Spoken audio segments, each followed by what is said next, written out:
اللهم صل على محمد وآل محمد. اعوذ باللہ من الشیطان اللعین الرجیم. بسم اللہ الرحمن الرحیم. رب اشرح لی صدری ویسر لی امری واحلل عقدۃ من لسانی یفقهوا قولی. ان اللہ وملائکتہ یصلون علی النبی یا ایھا الذین آمنوا صلوا علیہ وسلموا تسلیما. اللهم صل على محمد وآل محمد وعجل فرجهم. واقعہ مباہلہ آج ہماری گفتگو کا موضوع ہے. عموماً ہم مذہب اہل بیت کے ماننے والوں پر ایک اعتراض کیا جاتا ہے کہ تم لوگ روتے بہت ہو. جب ایام عزا آتے ہیں، جب کسی امام کی شہادت کا دن آتا ہے تو آپ لوگوں کے ہاں صف ماتم جو ہے بچ جاتا ہے. اور کچھ لوگ رحم بھی کھاتے ہیں ہمارے اس گریے پر کہ بیچارے یہ شیعہ حضرات رونے دھونے میں اپنی زندگی گزار دیتے ہیں. حالانکہ ہم عدل الہی پہ یقین رکھتے ہیں اور اس خدا کا شکر ادا کرتے ہیں کہ جس نے نہ صرف ہمیں غمگین رہنے کے مواقع فراہم کیے اضافی طور پہ، بلکہ خوش رہنے کے بھی اضافی مواقع فراہم کیے. اگر ہم لوگوں کی بنسبت روتے دھوتے زیادہ ہیں، کریوزاری زیادہ کرتے ہیں، تو ہم خوشیاں بھی زیادہ مناتے ہیں. لوگ 2 دن عید مناتے ہیں، ہم 4 یا 5 دن عید مناتے ہیں. اور یہ عدل الہی ہے کہ جس کو وہ زیادہ رواتا ہے اس کو وہ زیادہ ہنساتا بھی ہے. یہ تو فقط اس دنیا کی بات ہے. آخرت میں انشاءاللہ ہنسی خوشی نعمتیں اور خدا کی رضا ہمارے ہی حصے میں آئیں گی، اور ان لوگوں کے حصے میں آئیں گی جو اہل بیت کے سچے اور حقیقی طور پہ ماننے والے ہیں. تو ذی الحج کا مہینہ جیسے کہ آپ نے دیکھا ہمارے لیے عید الاضحیٰ لے کر آیا، پھر عید غدیر لے کر آیا، اور اس کے بعد عید مباہلہ. تو 4 عیدیں جو سال میں ہوتی ہیں ہمارے لیے، اس میں سے 3 عیدیں اس ذی الحج کے مہینے میں موجود ہیں. شاید اللہ تعالیٰ ہمیں رلانے سے پہلے ہنسانا چاہ رہا ہے کہ محرم شروع ہونے والا ہے، اب تمہیں بہت رونا ہے. ایام عزا شروع ہونے والے ہیں، اب گھر گھر صف ماتم بچھے گا. تو اس سے پہلے 1 نہیں 2 نہیں 3 عیدیں ایک ساتھ ایک ہی مہینے میں منا لو، اور پھر جی بھر کے ماتم کرنا، جی بھر کے گریہ وزاری کرنا.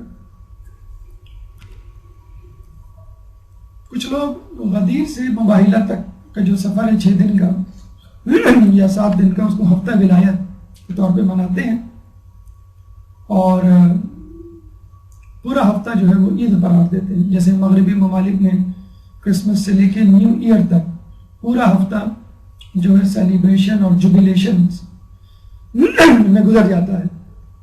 تو یہ بھی ایک طریقہ ہے لوگوں کی توجہ اس طرف مبذول کروانے کا کہ غدیر بھی ایک اضافی عید ہے مومن کے لیے، اور مباہلہ بھی ایک اضافی عید ہے مومن کے لیے. لیکن عموماً مومن اس معاملے میں کوتاہی کر جاتے ہیں اور ان 2 عیدوں کو اس طرح نہیں مناتے جس طرح منانا چاہیے. ابھی پچھلے دنوں نیو یارک کے میئر ڈی بلاسیو نے پہلی مرتبہ نیو یارک میں مسلمانوں کے لیے عید الفطر اور عید الاضحیٰ کے دن چھٹی کا باقاعدہ اعلان کیا. اس سے پہلے نیو یارک کے اسکولوں میں چھٹیاں نہیں ہوا کرتی تھیں عید الاضحیٰ عید الفطر میں، اور بچوں کو جانا پڑتا تھا. لیکن ظاہر سی بات ہے عید کے دن بچے کہاں اسکول جائیں، اکثر بچے ایبسنٹ ہو جایا کرتے تھے، اور جو جاتے تھے اس طرح دل لگا کے نہیں پڑھتے تھے. تو انتظامیہ نے اپنا پورا زور لگا لیا، لیکن وہ بھاگ گئے کہ یہ ان لوگوں کی خاص عیدیں ہیں اور ان میں ہمیں ان کو چھٹی دے دینی چاہیے. تو ہم ایسا کیوں نہیں کر لیتے کہ اپنی عید مباہلہ عید غدیر کو اس طرح زور و شور سے منائیں کہ سرکار کو، ہماری حکومت کو 2 دن باقاعدہ اعلان کرنا پڑے کہ ان 2 دنوں کو ہم تعطیل کے طور پہ منانا چاہتے ہیں، ان 2 دنوں میں تعطیل رہے گی۔ اب آپ کہیں گے کہ بھائی یہ 2 ایام تو مذہبی اہل بیت کے ماننے والوں سے منسوب ہیں، دوسرے کیا اس سے فائدہ اٹھائیں گے یا دوسرے کیا اس میں دلچسپی لیں گے؟ تو جس طرح 9 اور 10 محرم کا تعلق غیر شیعہ افراد سے ہے، حالانکہ وہ کچھ نہیں کرتے لیکن بہرحال کچھ نہ کچھ تو تعلق ہے، اور جس طرح ہم شیعہ افراد 9 اور 10 محرم کو گریازاری کرتے ہیں، حکومت کو مجبوراً ان دنوں چھٹی دے دینی پڑتی ہے کہ بھئی یہ 2 ایام ایسے ہیں کہ شیعہ حضرات اپنے گریہ ماتم میں اتنے مصروف ہیں، جلسے جلوس میں اور مجالس میں، کہ پورا شہر جو ہے لگتا ہے کہ وہ سیاہ لباس میں ملبوس ہو گیا ہے اور ماتم کر رہا ہے۔ تو کیوں نہ ہم ان 2 دنوں کو اس طرح منائیں کہ حکومت مجبور ہو جائے کہ پورا شہر لگتا ہے کہ عید منا رہا ہے، وہ کہ فقط شیعہ عید منا رہے ہیں، جس طرح 9-10 کو فقط شیعہ ہی عزاداری کر رہے ہوتے ہیں، اہل سنت حضرات نہیں کر رہے ہوتے، لیکن ان کی عزاداری اتنی زیادہ واضح نمایاں ممیز ہوتی ہے کہ حکومت کو چھٹی دینی پڑتی ہے۔ تو کیوں نہیں ہم عید غدیر اور عید مباہلہ کو اس طرح واضح طور پہ منائیں کہ حکومت کو باقاعدہ نوٹیفیکیشن جاری کر دیں۔ تو کوشش کریں کہ ان 2 ایام کو، عید غدیر اور عید مباہلہ کو، اس طرح زور و شور سے منائیں کہ جس طرح 9 اور 10 محرم کو باقاعدہ عام تعطیل کی جاتی ہے، اس طرح جو ہے ان 2 ایام میں بھی تعطیل کی جائے۔ اور یہ مثال میں نے آپ کے سامنے پیش کر دی کہ جس طرح نیو یارک میں بچوں نے اسکولوں سے چھٹیاں کر کے یہ ثابت کر دیا کہ یہ 2 ایام ہمارے عید کے ایام ہیں، اس میں ہمیں خوشیاں منانے دو، تو آپ لوگ بھی اپنی تمام سرگرمیاں معطل کر کے فقط اور فقط جو ہے عید غدیر اور عید مباہلہ کی خوشیاں منائیں، تاکہ لوگ مجبور ہو جائیں کہ ان 2 ایام میں آپ کو اضافی رعایت دیں۔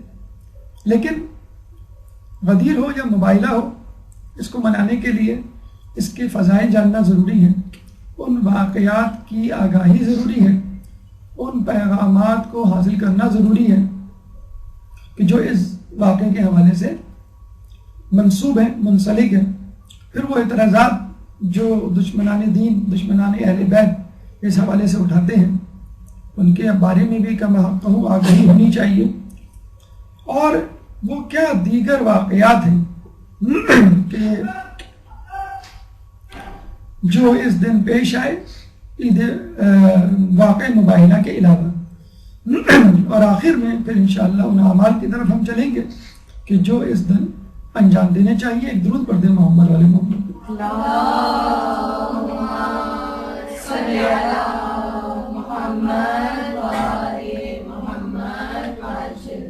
ہماری گفتگو کا پہلا مرحلہ مقدمات ہے۔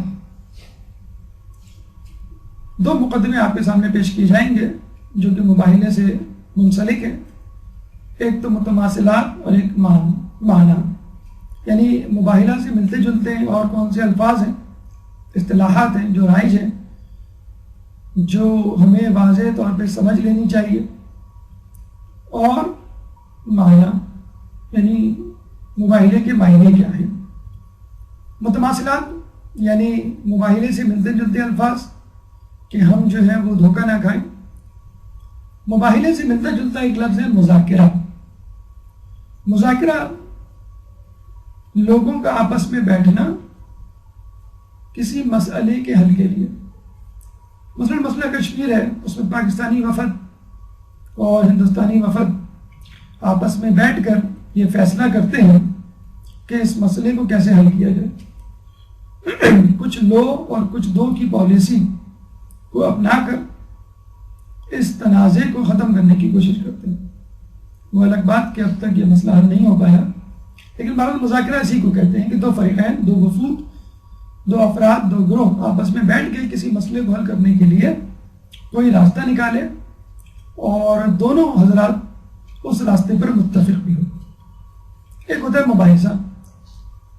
دونوں فریقین اس لیے بیٹھتے ہیں کہ اپنا اپنا نقطۂ نگاہ بیان کریں۔ ہمارے یہاں کی جو ٹاک شوز ہیں وہ اس کی مثالیں ہیں۔ اس میں مساقات 1 نہیں 2 نہیں 2 سے زیادہ افراد کو بٹھا دیا جاتا ہے۔ ایک فرد جو ہے بطور نیوٹرل امپائر تو اس میں شامل ہو جاتا ہے۔ صحافی ہوتا ہے یا کوئی ٹیکنیکل ایکسپرٹ ہوتا ہے، کوئی اسکالر ہوتا ہے، اور باقی 2 افراد وہ فریقین ہوتے ہیں جو مختلف پارٹیز کے مختلف نقطۂ نگاہ لیے ہوئے ہوتے ہیں۔ ایک مباحثہ ہوتا ہے، اپنا اپنا نقطۂ نگاہ لوگ پیش کرتے ہیں، اس کے بعد جو اینکر پرسن ہے وہ فیصلہ ناظرین پہ چھوڑ دیتا ہے کہ ان فریقین میں کون سا فریق حق پر ہے۔ پھر ہے مناظرہ، 2 گروہ کا، 2 افراد کا اس طرح آپس میں بیٹھنا کہ وہ ایک دوسرے کو اپنے عقیدے کے لیے قائل کر لیں، یا اپنے نظریے کے لیے یا اپنے نقطۂ نگاہ کے حوالے سے قائل کر لیں، یعنی جو میں سمجھتا ہوں وہ صحیح ہے اور میں چاہتا ہوں کہ آپ بھی اس کو صحیح سمجھیں۔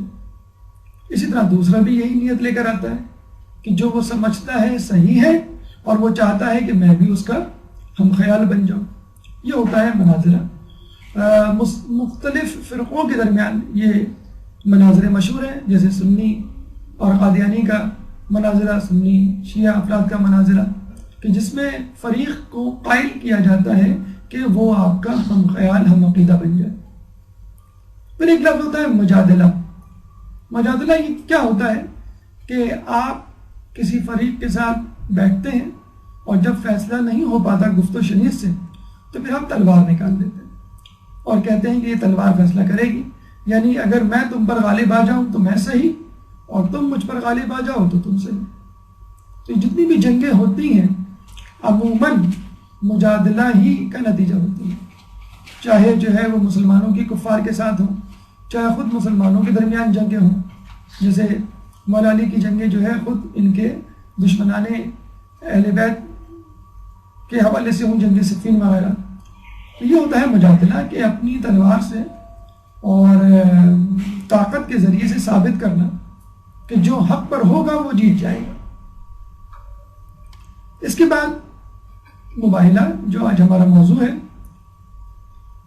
مباہلہ 2 فریقین اس لیے آپس میں بیٹھتے ہیں کہ وہ دعا کریں عذاب الہی کے لیے کہ اس شخص پر آئے جو جھوٹا ہے، یعنی ہر شخص یہ سمجھتا ہے کہ میں صحیح ہوں اور عذاب الہی آئے اس شخص پر جو سامنے ہے، یا یوں کہہ لیجئے کہ عذاب آئے اس شخص پر جو جھوٹا ہے۔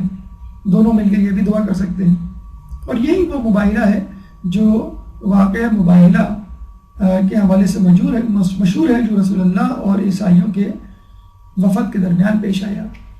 اس کی تفصیل میں اگر ہم جائیں تو معنی مباہلہ کے لیے ہمیں ڈکشنری کھولنی پڑے گی اور معلوم کرنا پڑے گا کہ یہ لفظ کہاں سے نکلا۔ مباہلہ لفظ بھل سے نکلا ہے، جس کا مطلب ہوتا ہے رہا کرنا، کسی پرندے کو قید سے رہا کرنا، کسی جانور کو قید سے رہا کرنا۔ باہل ایسے جانور کو کہتے ہیں جس کو کھلا چھوڑ دیا گیا ہو تاکہ اس کے دودھ سے اس کے بچے اور دیگر جانور مستفید ہو سکیں۔ ابتحال ایک اور نام ہے، یعنی کام خدا کے سپرد کر دینا۔ آپ نے پوری محنت کی امتحان میں اور یہ کہا کہ بس اللہ مالک ہے، اللہ ہی میرے کام کو سنبھالے گا۔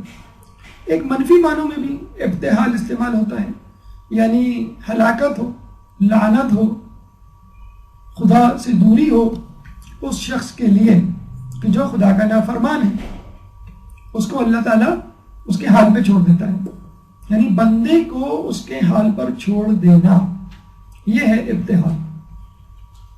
تو مباہلہ بھل رہا کرنے کو بھی کہتے ہیں، باہل کھلے جانور کو بھی کہتے ہیں، ابتحال خدا کے سپرد کام کر دینے کو بھی کہتے ہیں، اور خدا سے دوری یعنی بندے کو اس کے حال پر چھوڑ دینے کو بھی کہتے ہیں۔ اصطلاحی معنی شریعت میں، قرآن میں، حدیث میں یہ لفظ کس طرح استعمال ہوا ہے، اس کے معنی ہیں 2 افراد کا ایک جگہ جمع ہو کر دعا کرنا کہ خدا جھوٹے کو رسوا اور ذلیل کرے اور سزا اور عذاب دے۔ یعنی 2 فریقین جب مناظرہ کر چکے ہوتے ہیں، عموماً یہ مناظرے کے بعد پیش آتا ہے کہ جب گفتگو سے، ڈسکشن سے، مباحثے سے بات نہیں بنتی اور دونوں فریق بضد ہوتے ہیں، یا کوئی ایک فریق بضد ہوتا ہے کہ نہیں فیصلہ ہونا چاہیے کہ کون صحیح ہے، اگر باتوں سے نہیں حل ہو رہا تو کوئی اور طریقہ ہو، اور اگر الہی طریقہ ہو یا تو عموماً کسی تھرڈ آدمی سے، نیوٹرل آدمی سے، تیسرے فریق سے فیصلہ کروا لیا جاتا ہے، لیکن وہ یہ سمجھتے ہیں کہ بہترین طریقہ یہ ہے کہ اللہ سے فیصلہ کروا لیا جائے. تو دونوں جو ہے وہ دعا کرتے ہیں کہ جو جھوٹا ہو، جو غلط ہو، جو گمراہ ہو، اس پہ اللہ کی لعنت ہو، اللہ اس کو رسوا کرے، اللہ اس کو عذاب دے، اور اس طرح عذاب دے کہ وہ جو ہے صفا ہستی سے مٹ جائے. اس کو کہتے ہیں مباہرہ.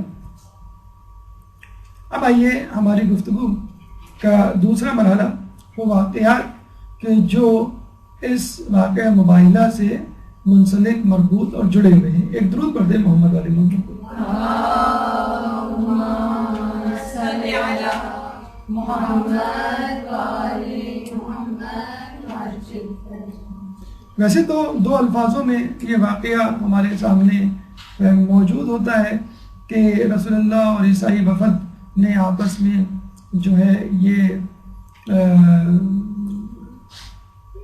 ایک مباہلہ کیا کہ ایک جگہ جا کر ایک دوسرے پہ لعنت کا ارادہ کیا، اور اس سے پہلے کہ رسول اللہ جو ہے بد دعا کرتے عیسائیوں نے اپنی شکست مان لی.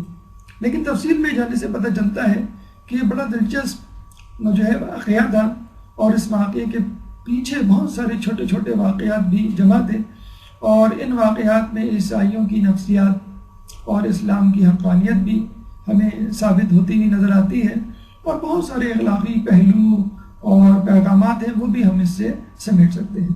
تو آئیے واقعات کی طرف چلتے ہیں.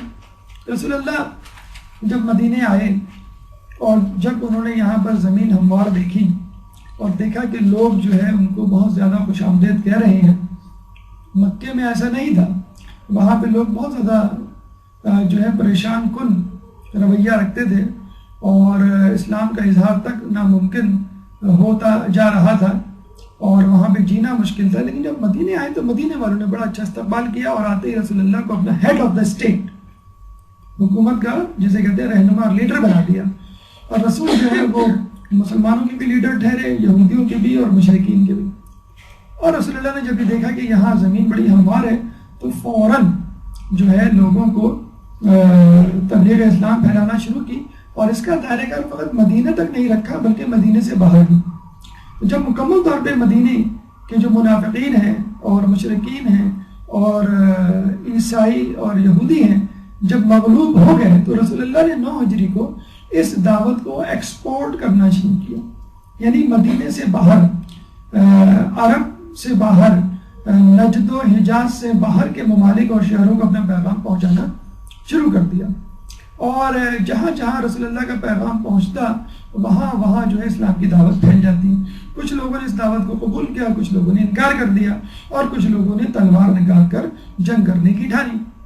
رسول اللہ نے عیسائی مملکتوں مثلا قیصر و روم اور نجران کے عیسائیوں کو بھی خطوط لکھے، اور ان خطوط میں اس آیت کو خصوصی طور پہ کوٹ کیا کہ قل یا اہل الکتاب تعالوا الی کلمۃ سواء بیننا وبینکم، کہ اے اہل کتاب آؤ ایک ایسے کلمے کی طرف جو ہمارے اور تمہارے درمیان مشترک ہے. اللہ نعبد الا اللہ ولا نشرک بہ شیئا، کہ ہم اللہ کے سوا کسی کی عبادت نہ کریں اور کسی کو اس کا شریک نہ بنائیں. ولا يتخذ بعضنا بعضا اربابا من دون اللہ، اور کسی کو اس کا شریک نہ بنائے اور ہم میں سے کوئی کسی کو اللہ کے سوا اپنا رب نہ بنائے. فَإِن تَوَلَّوْا، اگر وہ اس سے منہ موڑے، یعنی جو دعوت رسول دے رہے ہیں اس سے منہ موڑے، فَقُولُوا اشْهَدُوا بِأَنَّا مُسْلِمُونَ، کہ کہو کہ گواہ رہنا ہم مسلمان ہیں. یعنی تم نے ہماری دعوت نہیں قبول کی، لیکن قیامت میں گواہ رہنا کہ ہم مسلمان تھے، تم مسلمان نہیں تھے. فَقُلْ يَا أَهْلَ الْكِتَابِ تَعَالَوْا إِلَىٰ كَلِمَةٍ سَوَاءٍ بَيْنَنَا وَبَيْنَكُمْ، کہ کہو اے اہل کتاب آؤ اس کلمے کی طرف جو ہمارے اور تمہارے درمیان مشترک ہے. اللہ نعبد الا اللہ ولا نشرک بہ شیئا ولا یتخذ بعضنا بعضا اربابا من دون اللہ، کہ ہم اللہ کے ساتھ کسی کو شریک نہ بنائیں گے اور اللہ کے سوا کسی کو اپنا رب نہیں بنائیں گے، اور اگر وہ اس سے منہ موڑیں فَإِن تَوَلَّوْا فَقُولُوا اشْهَدُوا بِأَنَّا مُسْلِمُونَ، تو کہو کہ تم گواہ رہنا کہ ہم مسلمان ہیں۔ سورہ آل عمران آیت نمبر 64۔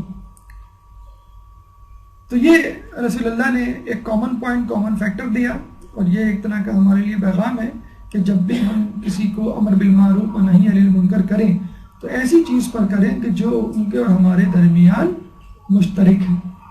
خود مسلمان معاشرے میں جب بہت سارے فرقے موجود ہوں تو متنازع موضوعات پر گفتگو کرنے کی بجائے بہتر ہے کہ ہم مشترکہ موضوعات پر گفتگو کریں۔ جب یہ خط رسول اللہ کا نجران کے عیسائیوں کو پہنچا تو وہ بڑے حیران ہوئے، بڑے غصے میں آئے اس کے بعد کہ نعوذ باللہ کسی کو کیا جرت کہ وہ ہمیں یہ بتلائے کہ ہم جو ہے وہ باطل پر ہیں۔ تو اس زمانے میں نجران کا عیسائی جو ہے وہ بہت زیادہ پڑھے لکھے، متقی، پرہیزگار، اور یوں سمجھ لیجئے رہنما تھے تمام عیسائی امت کے۔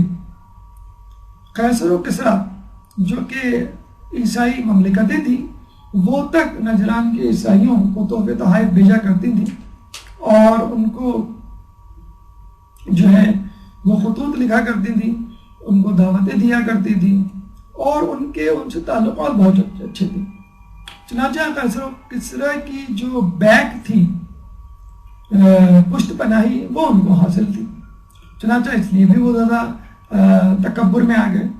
چنانچہ تمام کے تمام لوگ اس بات پر غصے میں آئے اور ایک جگہ جمع ہو گئے، اپنی صلیب کو نکالا، اس کو صاف کیا، اپنے گرجا گھروں کے در و دیوار کو ریشم و حریر کے پردوں سے سجایا، تمام لوگوں کو بلایا اور یہ کہا کہ دیکھو ایک شخص نے ہمیں للکارا ہے اور یہ کہا ہے کہ ہم جو ہے باطل پر ہیں، وہ سچ پر ہے، ہمیں چاہیے کہ اس شخص کو ہم سبق سکھائیں اور قیصر و کسریٰ سے اس کی شکایت کریں تاکہ وہ مسلمانوں پہ چڑھائی کریں اور ان کو بتلائے کہ عیسائیوں کو للکارنے کا کیا انجام ہوتا ہے۔ ان کے درمیان ایک شخص موجود تھا جس کا نام تھا ابو حارثہ۔ یہ بڑا متقی پرہیزگار شخص تھا اور اب تک اپنے دین کو چھپائے ہوئے تھا، تقیہ کی حالت میں تھا۔ وہ عیسیٰ علیہ السلام پر بھی یقین رکھتا تھا اور خود رسول اللہ پہ بھی یقین رکھتا تھا، اور اس کو معلوم تھا کہ انجیل میں کون کون سی آیات اور احکامات موجود ہیں کہ جو رسول اللہ کی نبوت کی طرف اشارہ کرتے ہیں۔ لیکن جب اس نے دیکھا کہ اب یہ لوگ جنگ کرنے پہ تو لائے ہیں اور اب مجھے بھی ظاہر سی بات ہے کسی واضح طور پہ پالیسی کا اعلان کرنا ہوگا کہ میں کس کی طرف ہوں، کیونکہ میں تو تلوار نہیں اٹھا سکتا مسلمانوں کے خلاف، کیونکہ میں ان کو اپنا ساتھی اور ساجی مانتا ہوں، خود رسول اللہ کو نبی مانتا ہوں۔ تو یہ ابو حارثہ جو ہے وہ وہاں پر آیا جہاں پہ تمام لوگ جمع تھے، اور ابو حارثہ نے ان کو سمجھانے کی کوشش کی کہ دیکھو یہ جو نبی بات کر رہا ہے وہ صحیح کر رہا ہے، اور اس نبی میں وہ نشانیاں موجود ہیں جو خود ہماری انجیل اور ہماری دیگر کتابوں میں موجود ہیں، تو تم جو ہے اس کی بات کیوں نہیں مان رہے اور کیوں جو ہے وہ جنگ کرنے پہ تلے ہوئے ہو؟ جنگ سے بہتر امن کا راستہ ہے، جدل سے بہتر جو ہے وہ مباحثے کا راستہ ہے، مناظرے کا راستہ ہے۔ ہم چل کے ان سے بات کرتے ہیں اور ان سے گفتگو شنید کرتے ہیں تاکہ جو ہے اگر وہ حق پر ہیں تو ہم ان تک جو ہے پہنچ جائیں، ان کی بات کو مان لیں۔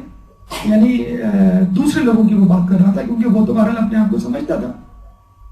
اس بات پر جو عیسائی رہنما تھے وہ بھڑک اٹھے۔ ان میں ایک تو ان کا سردار تھا، سید اس کا نام تھا، اور دوسرے کا نام تھا عاقب جو اس کا وزیر تھا۔ سید اور عاقب یہ دونوں بہت بڑے عالم تھے اس زمانے کے، لیکن ابو حارثہ خود بھی بہت بڑا عالم تھا، چنانچہ دلائل کے ساتھ بات کر رہا تھا۔ سید اور عاقب نے واضح طور پر انکار کر دیا کہ تم جو کچھ کہہ رہے ہو وہ دیوانے کی بڑھ ہے، جھوٹ ہے، اور تمہارا نظریہ غلط ہے، تم مفسد خیالات کے مالک ہو، جو ہم کام کر رہے ہیں وہ صحیح ہے اور ہم ہی حق پر ہیں۔ بات طول پکڑ گئی۔ دوسرا روز آیا، دوبارہ لوگ اسی گرجا گھر میں جمع ہوئے اور ابو حارثہ دوبارہ اپنے دلائل لے کر آیا۔ عاقب اور سید نے بہت سمجھانے کی کوشش کی اور جب وہ نہیں مانا تو عاقب اور سید نے ایک چال چلی اور یہ کہا کہ تم اصل میں جس محمد کی بات کر رہے ہو وہ اپنی جگہ ٹھیک ہے، ہم احمد کی بات کر رہے ہیں۔ محمد اور احمد دو الگ الگ لوگ ہیں۔ محمد وہ نبی ہے کہ جس کی پیشن گوئی خبر موسیٰ علیہ السلام نے دی تھی، اور احمد وہ پیغمبر ہے جس کی پیشن گوئی خبر حضرت عیسیٰ علیہ السلام نے دی تھی۔ تو ٹھیک ہے، یہ جو محمد تم بات، اب تھوڑا سا وہ بیک فٹ پہ چلے گئے، پیچھے آ کے بات کرنے لگے۔ پہلے تو وہ سینہ سفر ہو گیا کہ ہم حق پر ہیں، تم سراسر جھوٹ بول رہے ہو۔ پھر یہ کہا کہ تم کسی حد تک سچ بول رہے ہو، لیکن اتنا سچ ہے کہ محمد اپنے علاقے، اپنے قبیلے قریشیوں کا نبی ہے، پوری امت کا، پوری دنیا کا نبی نہیں ہے۔ جیسے اس سے پہلے بھی بہت سے نبی ایسے گزرے ہیں جو اپنے اپنے علاقے میں اپنی اپنی امت کے نبی ہوا کرتے تھے۔ اب انہوں نے پیترا بدلا، پہلو بدلا اور دوسری طرف سے وار کیا اور یہ کہا کہ محمد فقط اپنے علاقے قریشیوں کے نبی ہیں، وہ ہمارے یا پوری دنیا کے نبی نہیں۔ اب یہاں پہ یہ اشکال پیدا کر کے یوں سمجھ لیا انہوں نے ایک ٹائم آؤٹ لے لیا، ایک جو ہے وہ سانس لے لیا، اور لوگ جو ہے وہ کسی حد تک اس بات سے جو ہے وہ مطمئن ہو گئے۔ لیکن ابو حارثہ بدستور اپنی بات پر اڑا رہا۔ تیسرے روز وہ دوبارہ مزید مطالعہ کر کے آیا، مزید ریفرنسز، حوالہ جات لے کر آیا۔ یہ ہم جو تفصیل بتا رہے ہیں اس مناظرے کی تفصیل بتا رہے ہیں کہ جو خود عیسائیوں کے درمیان ہوا اور نجران کے اندر ہوا، کہ جس میں ابو حارثہ نامی عیسائی متفق تھا کہ رسول جو کہہ رہے ہیں صحیح کہہ رہے ہیں، ان کی بات مان لو، دیگر اس کی مخالفت کر رہے تھے۔ تو وہاں پہ وہ ایک ہوم ورک کر کے نکلے تھے۔ وہ ہوم ورک کیا تھا وہ ہم آپ کو بتا رہے ہیں۔ تیسرا روز جب شروع ہوا تو جس طرح ہماری یہاں کتابیں کافی ہے، استفسار ہے، تہذیب ہے اور دیگر من لا یحضر الفقیہ ہے، اس طرح مختلف کتابیں ہیں جس سے ہم قرآن کے علاوہ جس سے ہم بہت ساری باتوں کو وضاحت کے ساتھ، تشریح کے ساتھ، تفصیل کے ساتھ سمجھ سکتے ہیں۔ اسی طرح ان کے پاس انجیل کے علاوہ اور بھی کتابیں تھیں، مثلا کتاب زاجرہ، صحیفہ شمعون، شمعون یعنی عیسیٰ علیہ السلام کا وسیع۔ ابو حارثہ نے کتاب زاجرہ کا حوالہ دیا اور یہ کہا کہ اگر تم محمد اور احمد کے ابہام میں مشوش ہو، پڑھے ہوئے ہو، تو چلو ہم فارقلیت کی بات کر لیتے ہیں۔ کتاب زاجرہ میں ایک شخص فارقلیت نامی نبی کی خبر دی گئی ہے اور اس کی یہ خصوصیات ہیں، اور وہ خصوصیات اس رسول، اس محمد، اس شخص جس نے تم کو خط لکھا ہے اس میں پائی جاتی ہیں۔ اب اس مسئلے کو چھوڑو کہ اس کا نام محمد ہے کہ احمد ہے، لیکن بہرحال جس شخص نے تم کو یہ خط لکھا ہے اس میں فارقلیت کی پوری خصوصیات پائی جاتی ہیں، اور یہی وہ فارقلیت ہے جس کے بارے میں عیسیٰ علیہ السلام کو وحی کی گئی تھی کہ تمہارے بعد ایک نبی آئے گا جس کا نام فارقلیت ہوگا۔ اور صحیفہ شمعون میں اس سے زیادہ کی تفصیل دی ہوئی تھی کہ فارقلیت کی نسل سے اس کا ایک بیٹا بعد میں پوری دنیا پر قبضہ کرے گا جو امام مہدی ہوگا۔ اللہ صلی علی محمد۔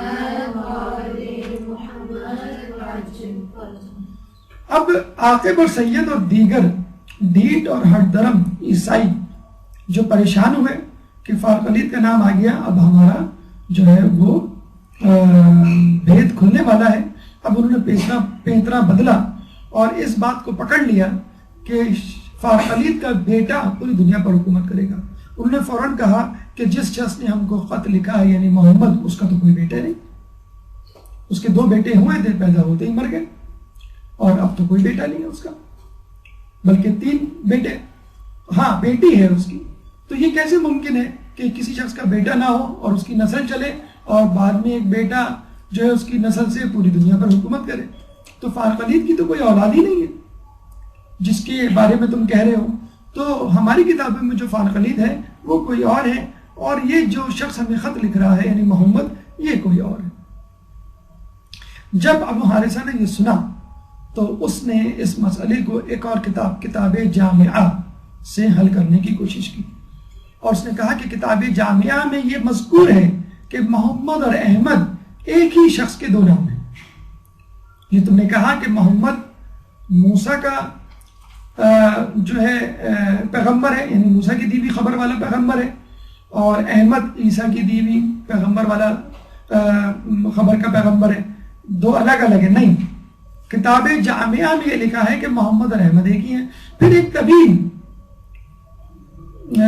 آیت اور حدیث اس نے اس کتاب جامعہ کی پڑھ کے اس نے سنائی کہ جس میں اللہ تعالیٰ آدم علیہ السلام سے مخاطب ہے، اور آدم علیہ السلام کو اللہ تعالیٰ ایک نور متعارف کرواتا ہے اور کہتا ہے کہ یہ نور احمد ہے۔ پھر اللہ فرماتا ہے کہ میں محمود ہوں، چنانچہ یہ محمد ہے۔ محمود جس کی سب سے زیادہ تعریف کی گئی ہو، محمد جس کی بہت زیادہ تعریف کی گئی ہو، تو یعنی یہ احمد ہے، لیکن چونکہ میں محمود ہوں چنانچہ میں نے اس کا نام محمد رکھا۔ تو یہ احمد بھی ہے، محمود بھی ہے۔ اس کے بعد اس نور کے سامنے ایک اور نور تھا، تو اللہ نے کہا یہ اس کا وسیع علی ہے۔ اس کے بعد ایک تیسرا نور تھا، اس کے بارے میں اللہ نے کہا کہ یہ اس کی دختر فاطمہ ہے۔ اس کے بعد دو اور نور تھے کہ جس کے بارے میں اللہ نے فرمایا یہ ان کے بیٹے حسن و حسین ہیں۔ پھر باقی نوروں کا تعارف کروایا کہ کہا کہ یہ ان کے بیٹے ہیں۔ آخر میں ایک نور مثل ستارہ صبح تھا کہ جس بارے میں کہا گیا کہ یہ ان کا آخری نور امام مہدی جو پوری دنیا پر حکومت کرے گا۔ اللہم صلی علی محمد وآل محمد وعجل فرجهم۔ تو آپ نے دیکھا کہ کتاب جامعہ میں کتنا واضح طور پہ یہ بتلا دیا گیا کہ احمد اور محمد ایک ہی شخص کے دو نام ہیں، اور نہ صرف یہ رسول کا تعارف کروایا گیا رسول کی بیٹی اور ان کے بیٹے اور ان کے آخری بیٹے جو کہ دنیا پہ حکم کریں ان کا بھی تعارف کروا دیا اور بتلا دیا کہ یہ جو بیٹے ہیں رسول کے یہ ان کی بیٹی دختر رسول سیدہ فاطمہ کی بدن سے ہوں گے۔ اور صرف کتاب جامعہ نہیں، ابو حارثہ نے شیز کا صحیفہ بزرگ، حضرت شیز علیہ السلام کا صحیفہ مکمل کتاب نہیں ہوتی ہے، چند اوراق ہوتے ہیں، وہ لا کے دکھائے، اور ابراہیم علیہ السلام کی صلوات، ان کا بھی کچھ صحیفے تھے، کچھ پیجز تھے جو صندوق ابراہیم میں موجود تھے، وہ لے کر آیا اور اس میں سے صفحات نکالے اور کہا کہ دیکھو ابراہیم کو جو صحیفے ملے تھے، صحیفہ ابراہیم، صحیفہ موسیٰ، اس کا تذکرہ قرآن میں موجود ہے۔ تو شیز علیہ السلام کو جو صحیفے ملے اس میں بھی یہی تذکرہ موجود ہے کہ محمد احمد ایک ہی شخص کے دو نام ہیں، اور ان کے بیٹے امام ہوں گے اور ان کا آخری بیٹا پوری دنیا پہ حکومت کرے گا۔ ابراہیم کے صحیفے میں بھی یہ بات ہے۔ یوں ابو حارثہ بن علقمہ کی فتح ہوئی اور عاقب اور سید اور دیگر ہر درم عیسائی اپنا منہ لے کر رہ گئے۔ اب یہ حضرات اپنے اپنے گھروں کو واپس گئے اور ایک اور میٹنگ بلائی کہ اب ہم ابو حارثہ نے جو ہمارا بیت کھولا ہے اب ہم اس کا کیسے مقابلہ کریں، کیونکہ وہ نہیں چاہتے تھے کہ رسول اللہ کو اپنا آخری نبی مانے، کیونکہ اس صورت میں ان کی چودراہٹ، ٹھیکیداری، تحفے تحائف، دعوتیں، منزلتیں اور دولت جو قیصر و کسریٰ اور قیصر و روم سے جو وہ پاتے تھے وہ ہاتھ سے جانے کا خدشہ تھا۔ اب انہوں نے یہ بیٹھ کے فیصلہ کیا کہ ایسا کرتے ہیں، ہم یہ کہتے ہیں ابو حارثہ سے کہ چلو ہم نے تمہاری یہ بات مان لی کہ یہ وہی شخص ہے، لیکن ہم اپنی آنکھوں سے دیکھنا چاہتے ہیں کہ کیا اس شخص میں وہ تمام خصوصیات موجود ہیں جو انجیل اور دیگر کتابوں میں موجود شخص کے حوالے سے لکھی گئی ہیں کہ جو آنے والے نبی میں موجود ہوگی۔ ہم چاہتے ہیں خود اپنی آنکھوں سے ان تمام صفات کا مظاہرہ کریں۔ ٹھیک ہے یہ شخص ہو سکتا ہے تمہارے مطابق ایسا، لیکن ہم چاہتے ہیں اپنی آنکھوں سے دیکھیں کہ واقعی وہ ایسا ہے۔ چنانچہ 1400 افراد مدینے کی طرف جو ہے وہ جلوس کی صورت میں روانہ ہوئے، یہ معلوم کرنے کے لیے کہ یہ وہی شخص ہے کہ جس کے بارے میں انجیل میں فارقلیت کا لفظ استعمال ہوا ہے، یہ وہی شخص ہے کہ جس کو محمد اور احمد کہا گیا ہے، کیا یہ وہی شخص ہے جو عیسیٰ کے بعد آخری نبی ہوگا؟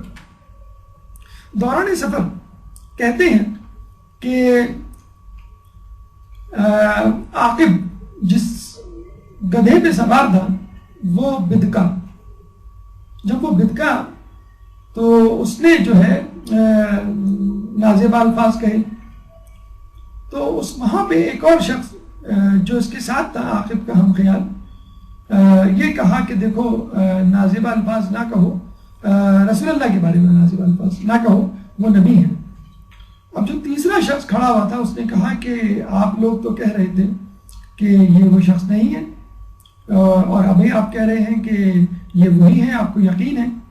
تو پھر اس نے سید نے اور عاقب نے اس بات کا اعتراف کیا کہ اصل میں ہم بھی یہی سمجھتے ہیں کہ یہ یہی شخص ہے، لیکن ہم صرف اس لیے جا رہے ہیں کسی طرح کہ اس سے صلح کر لیں، یہ بتائے بغیر کہ ہم اس کو پہچان گئے، تاکہ وہ ہم سے جزیہ لے لے اور ہمیں اس کا مذہب نہ اختیار کرنا پڑے، کیونکہ ہم نے اگر اس کا مذہب اختیار کر لیا تو یہ تمام تحفے طوائف دعوتیں اور جو منصب ہم کو بادشاہوں کی طرف سے ملا ہوا ہے کہ وہ ہمارے ہاتھ سے، یعنی ان کے درمیان اگر کوئی شخص رسول اللہ کو برا بلا کہتا تو وہ اس کو منع کرتے کہ نہ کہو، یہ نہ ہو کہ تمہارے اوپر خدا کی لعنت آ جائے کیونکہ تم ایک نبی کو برا بلا کہہ رہے ہو۔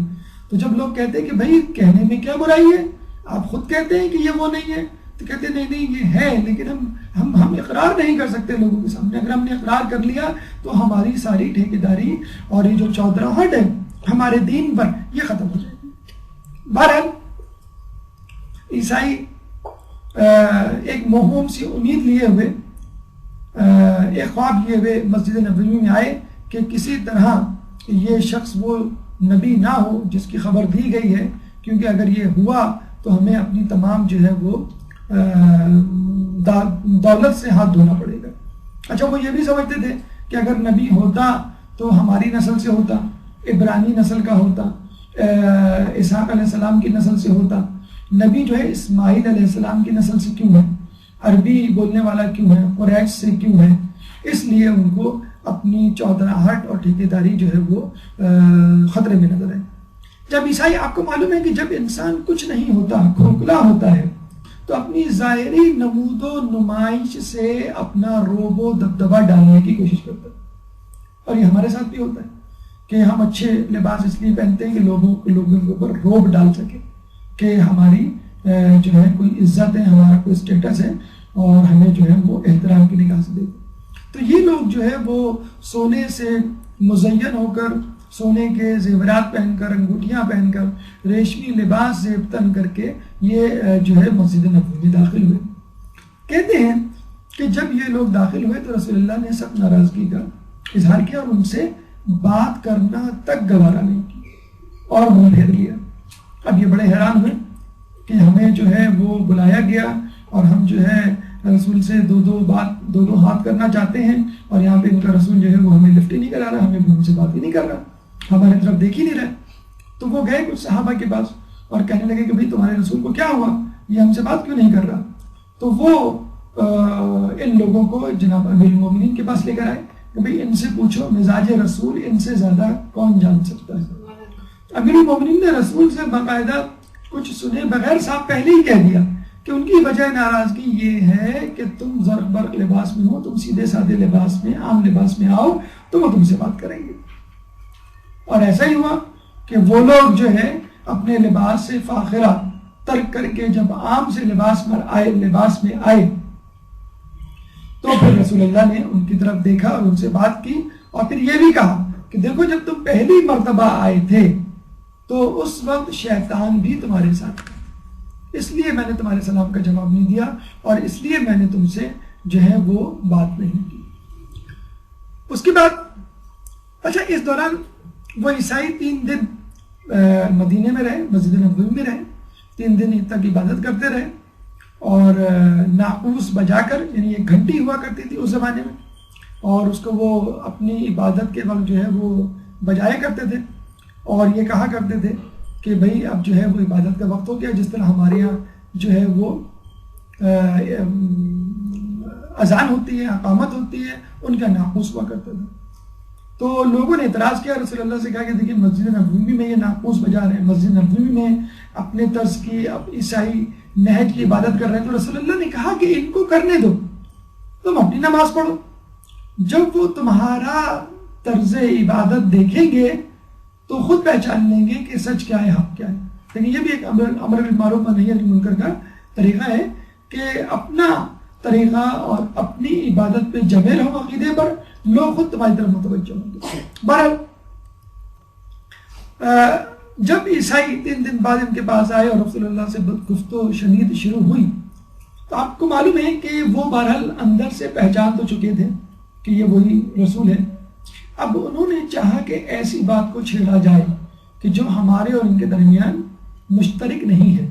حالانکہ جو ہم نے بات کی تھی کہ تم ایسی بات کی طرف آؤ کہ جو ہمارے اور تمہارے درمیان مشترک ہے، جو رسول اللہ نے آیت لکھ کے بھیجی تھی وہ یہ تھی. انہوں نے جان بوجھ کے ایک ایسا مسئلہ کھڑا کیا جو مسلمانوں اور عیسائیوں کے درمیان مختلف تھا اور متنازع تھا. انہوں نے صاف صاف رسول اللہ سے یہ کہا کہ آپ حضرت عیسیٰ سے متعلق کیا عقیدہ رکھتے ہیں، کیونکہ ہمیں آپ کے اندر وہ تمام صفات نظر آ گئی جو ہماری کتابوں میں آخری نبی کے حوالے سے درج ہے. لیکن ایک نظریہ ہمیں آپ سے پوچھنا ہے تاکہ ہمیں مکمل طور پہ اندازہ ہو جائے کہ آپ اور پھر انہوں نے کہا کہ آپ یہ بتائیے عیسیٰ علیہ السلام کون تھے، کیا تھے.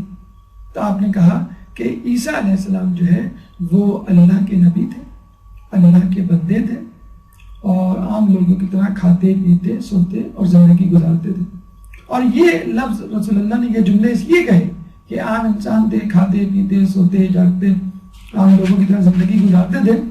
اس لیے کہا کہ وہ عقیدہ رکھتے تھے کہ عیسیٰ علیہ السلام خدا کے بیٹے ہیں، بلکہ خدا ہیں، تیسرے خدا ہیں. جبرائیل خدا، اللہ خدا اور عیسیٰ علیہ السلام خدا. عقیدہ تثلیث اس کو کہا جاتا ہے عیسائیوں کے. انہوں نے کہا کہ نہیں، یہ ہو ہی نہیں سکتا، وہ ایک عام انسان ہو، وہ ایک عام آدمی ہو. آپ نے کبھی دیکھا ہے کہ کوئی شخص بغیر باپ کے پیدا ہوا ہو؟ اسی وقت یہ آیت اتری، اِنَّا مَثَلَ عِيسَى عِنْدَ اللَّهِ كَمَثَلِ آدَمَ خَلَقَهُ مِنْ تُرَابٍ ثُمَّ قَالَ لَهُ كُنْ فَيَكُونُ. کہ اللہ کے نزدیک عیسیٰ کی مثال آدم کی سی ہے جس کو اللہ نے مٹی سے پیدا کیا. ثم قال له كن فيكون، اور پھر کہا ہو جا اور وہ ہو گیا. یعنی آدم کو کہا کہ پیدا ہو جا اور آدم علیہ السلام پیدا ہو گئے. اس کے لیے کسی ماں باپ کی ضرورت نہیں پڑی، اللہ کا کہنا کن فیکون کافی تھا. تو یہاں تو کم از کم عیسیٰ علیہ السلام کی والدہ تو موجود تھی، فقط باپ موجود نہیں تھے. تو جو اللہ ماں اور باپ کے بغیر آدم کو پیدا کر سکتا ہے، وہ اللہ باپ کے بغیر عیسیٰ علیہ السلام کو کیوں نہیں پیدا کر سکتا. یہاں پر جو ہے دونوں فریقین میں جو ہے ڈیڈ لاک آ گیا. رسول اللہ اپنی بات پر مصر تھے اور ہونا بھی چاہیے، اور عیسائی جو ہے وہ اپنی بات پہ اڑ گئے کہ ہم نہیں مانتے، اور اس بات پہ بھی اڑ گئے کہ ہم فیصلہ کر کے جائیں گے کون حق پر ہے. بس یہاں انہوں نے یوں سمجھ لیجیے غلط شاٹ کھیل دیا.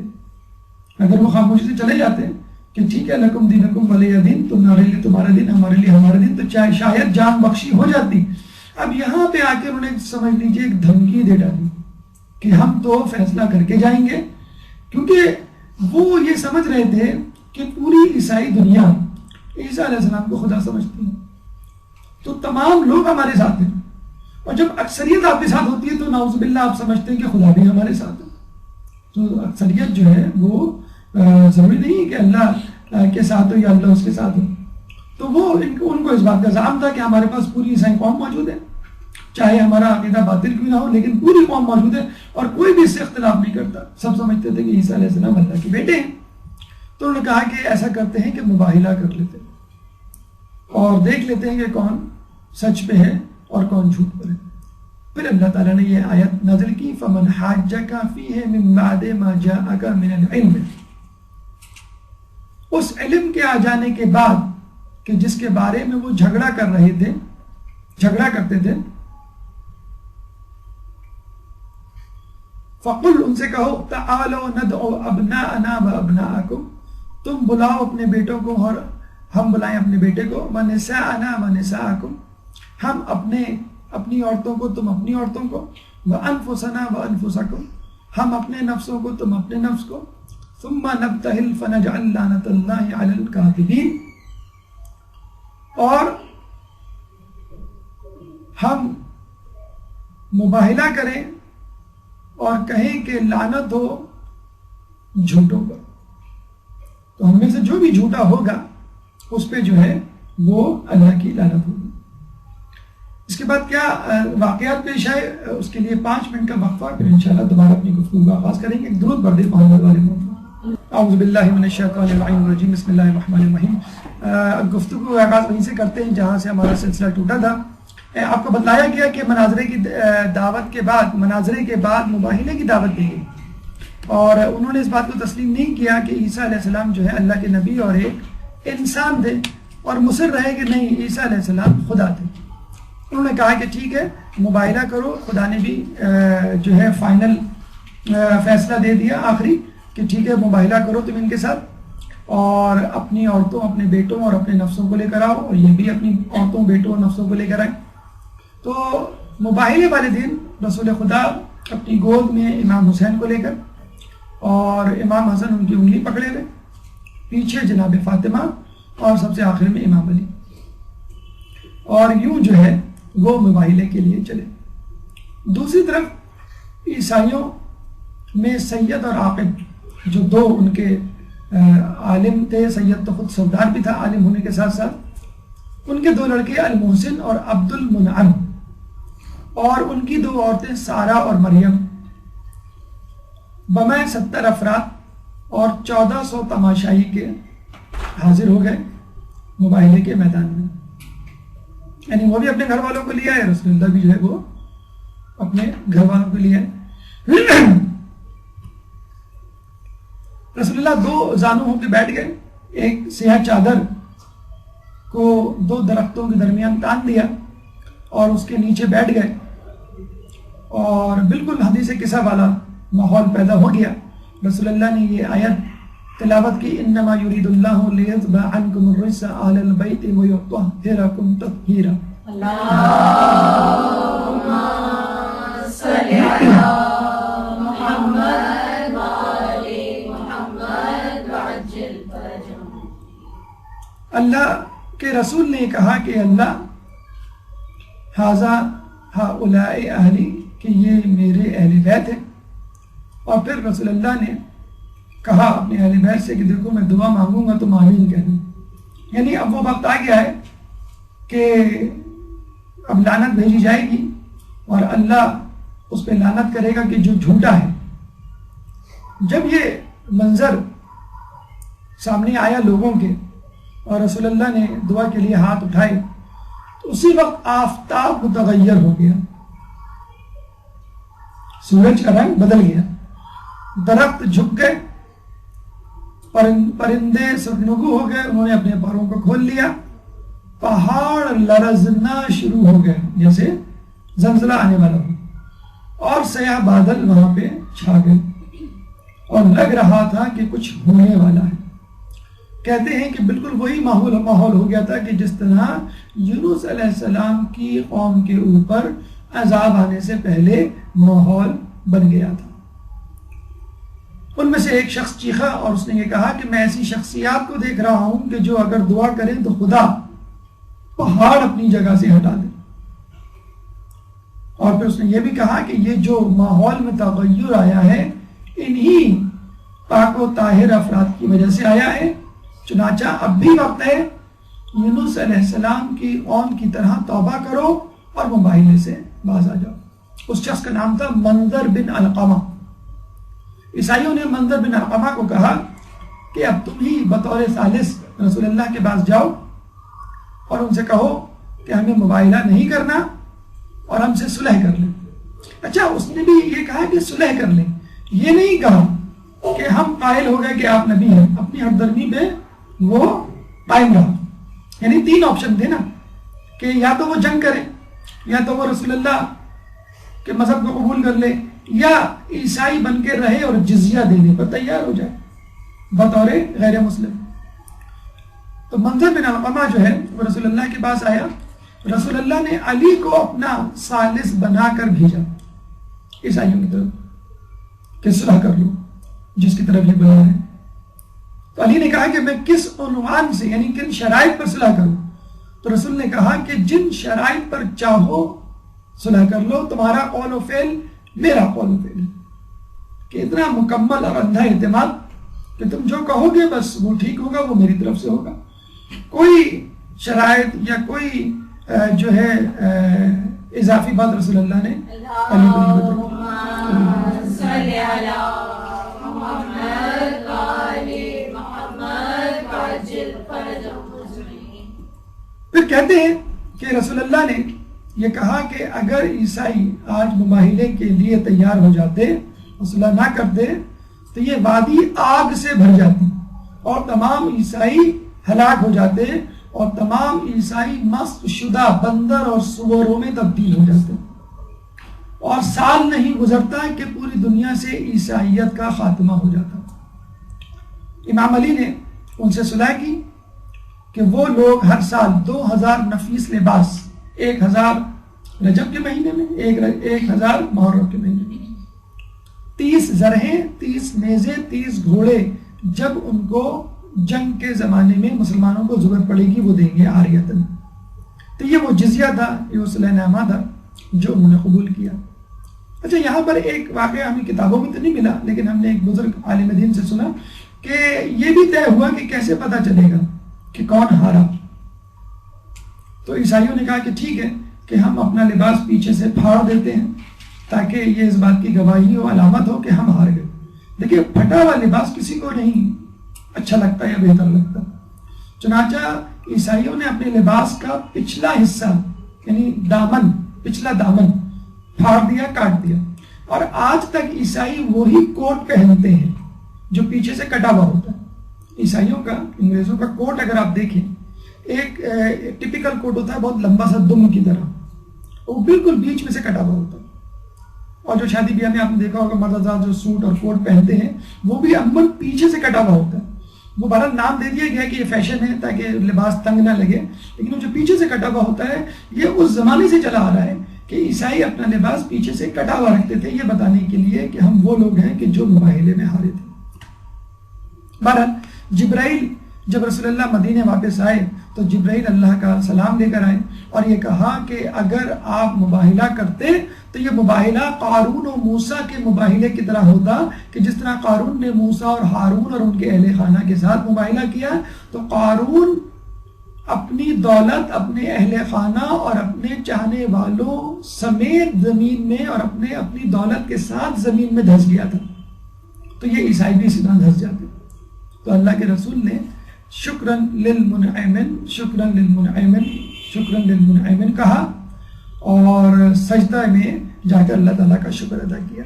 تو یہ وہ اللہ تعالیٰ کی طرف سے مزید تصدیق کی تھی کہ اگر یہ مباہلہ کر لیتے تو صفحہ ہستی سے مٹ جاتے۔ آئیے مباہلہ کے پیغامات کی طرف چلتے ہیں، اس سے پہلے ایک درود پڑھ دیں محمد علیہ محمد۔ اللہم صلی علی محمد وآلِ محمد وعجل فرجهم۔ سب سے اہم جو پیغام ہے وہ ہے عظمت اہل بیت۔ اس مباہلے سے نہ صرف عیسائیوں کی شکست بلکہ عظمت اہل بیت واضح ہو گئی۔ رسول اللہ چاہتے تو کسی کو بھی ساتھ لے جاتے، بہت سارے متقی پرہیزگار ان کے گھر کے اندر، ان کے گھر کے باہر موجود تھے، لیکن رسول اللہ فقط ان چار افراد کو لے کے گئے، یعنی کل 5 افراد اس مباہلے میں شریک ہو جن کو ہم پنجتن پاک کہتے ہیں۔ قاضی نور اللہ شستری اپنی کتاب احقاق الحق میں کہتے ہیں آیت مباہلہ کے حوالے سے کہ اس آیت کا مصداق امام حسن، امام حسین، حضرت فاطمہ، حضرت علی ہیں، اور اس کی تصدیق اور تصریح خود 60 علماء اہل سنت نے کی ہے۔ صرف شیعہ حضرات اس آیت کی تشریح یہ نہیں کرتے کہ پنجتن کے لیے، بلکہ خود سنی حضرات بھی یہ کہتے ہیں، اور پھر انہوں نے 60 علماء کی کتابوں اور ان کے حوالے جات کا تذکرہ کیا کہ جہاں پہ یہ بات موجود ہے کہ یہ آیت اہل بیت کی شان میں اتری، یعنی پنجتن پاک کے لیے۔ چیدہ جو مشہور نام ہے وہ آپ کی نظر کرتے ہیں. احمد بن حنبل نے اپنی کتاب مسند حنبل میں یہ لکھا ہے. طبری نے اپنی تفسیر قرآن میں اس آیت کی تفسیر کے ضمن میں لکھا ہے. حاکم نے اپنی حدیث کی کتاب مستدرک میں، فخر الدین رازی نے اپنی تفسیر قرآن تفسیر کبیر میں، ابن اثیر نے جامع الاصول میں، ابن جوزی نے تذکرۃ الخواص میں، آلوسی نے تفسیر روح المعانی میں، زمحشری نے اپنی تفسیر کشاف میں، ابن حجر اسقلانی نے اپنی کتاب الاصابہ میں اس بات کو درج کیا.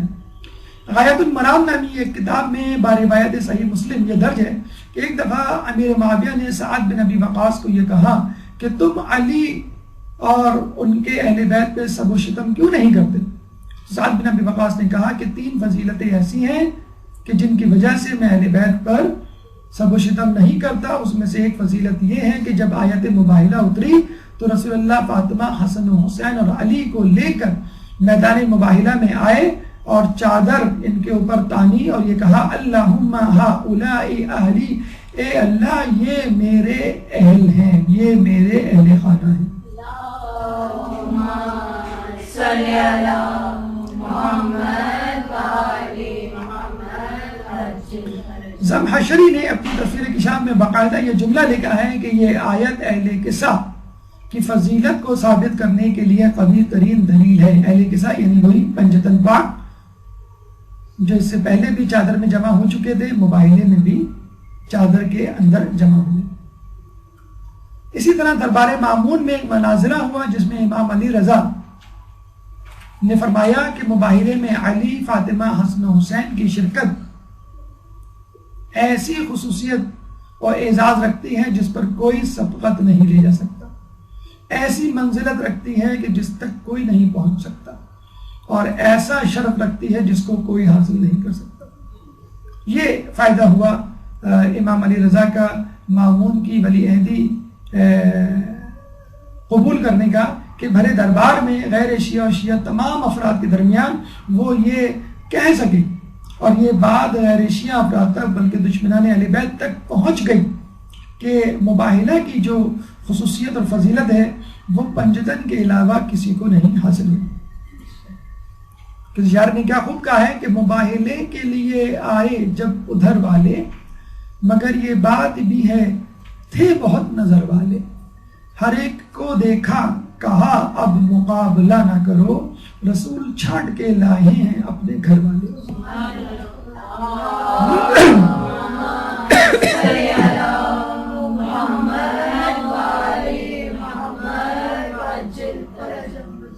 رسول کے گھر میں اور بھی افراد موجود تھے، اور بھی ازواج موجود تھی. اگر رسول چاہتے تو ان کو لے آتے، لیکن رسول اللہ نے فقط عورتوں میں بی بی سیدہ کا انتخاب کیا. وہاں بیٹی نہیں کہا تھا، عورت کا لفظ استعمال کیا تھا. بیٹوں میں تو آپ کہہ سکتے ہیں کہ بیٹے کا لفظ استعمال کیا تھا، بھانجے بتیجے نہیں لا سکتے تھے. اسی طرح نفسوں کا جمع کا صیغہ تھا، چاہتے تو علی کے علاوہ بھی 3-4 افراد کو لے آتے، یہ کہہ کے کہ بھئی ان کے ساتھ یہ بھی شامل ہے، لیکن فقط علی کو لے کر آئے. یہاں ایک اہم بات ناصر مکارم شیرازی نے اپنی تفسیر نمونہ میں لکھی ہے کہ بی بی سیدہ کا یہاں پر حاضر ہونا اس بات کی دلیل ہے کہ اسلام فقط مردوں کا مذہب نہیں، اسلام عورتوں کا بھی مذہب ہے. اور اسلام پہ اگر کوئی آنچ آئے گی تو جہاں مرد سینہ سپر ہوں گے وہاں عورتیں بھی مردوں کے شانہ بشانہ چلیں گی.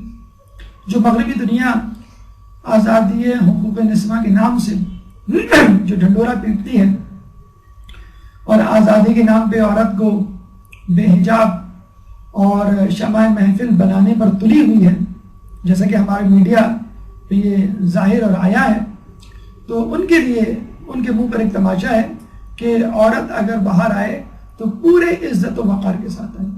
عورت اگر باہر آئے تو کسی ضروری کام کے لیے آئے، اور اسلام پر ایک آنچ آئے یا اسلام پر آنچ آنے کی جو ہے کوئی موقع ہو تو عورت فوراً میدان میں آئے. مباہلہ میں بی بی سیدہ آئی، کربلا میں بی بی سیدہ کی بیٹی بی بی زینب سلام اللہ علیہ آئی.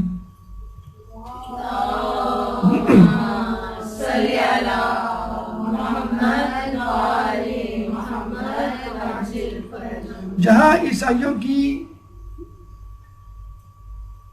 جسے کہتے ہیں کہ بناوٹی تثلیث آشکار ہوئی، ان کی نیت کا بھید کھلا اور ان کے مذہب کا بطلان ثابت ہوا، وہاں رسول اللہ کی حقانیت بھی ثابت ہو گئی، اور اگر رسول اللہ حق پر نہ ہوتے تو فوراً مباہلہ کو قبول نہ کرتے۔ حالانکہ یہ بھی ہوا کہ جب رسول اللہ نے مباہلے کی دعوت دی تو عیسائیوں نے فوراً دعوت کو قبول نہیں کیا، منہ سے تو کہہ دیا، منہ سے تو نکل گیا کہ مباہلہ کر لیں، لیکن جب کہا کہ ٹھیک ہے کر لیتے ہیں تو انہوں نے کہا کہ ہمیں مہلت دیں، اور پھر اپنے لوگوں سے جا کے صلاح مشورہ کیا کہ کیا کرنا چاہیے۔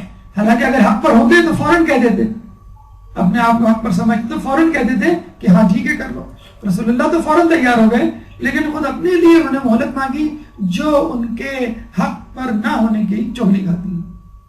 پھر عیسائیوں کا یہ خدشہ کہ رسول اللہ اگر جمع غفیر کے ساتھ آئیں تو رسول نہیں ہوں گے، ایک جھوٹا شخص ہوگا، اگر افراد خاص کے ساتھ آئیں تو رسول حق پر ہوں گے۔ اور یہ حقیقت ہے جو ہم کہتے ہیں کہ خالی چنا باجے گھنا، کہ جو گرجتے ہیں وہ برستے نہیں، یا جسے کہتے ہیں کہ جو لوگ حق پر نہیں ہوتے وہ کثرت تعداد پر بھروسہ کرتے ہیں۔ تو رسول اللہ اپنے ساتھ فوج ظفر موج لے کر نہیں آئے، مدینے والوں کو نہیں لے کر آئے، اور جو ساز و سامان کے ساتھ نہیں آئے، کسی جاہ و جلال کے ساتھ نہیں آئے، فقط 5 افراد کے ساتھ عام سے لباس میں، عام سے انداز میں لوگوں کے سامنے موجود ہوئے۔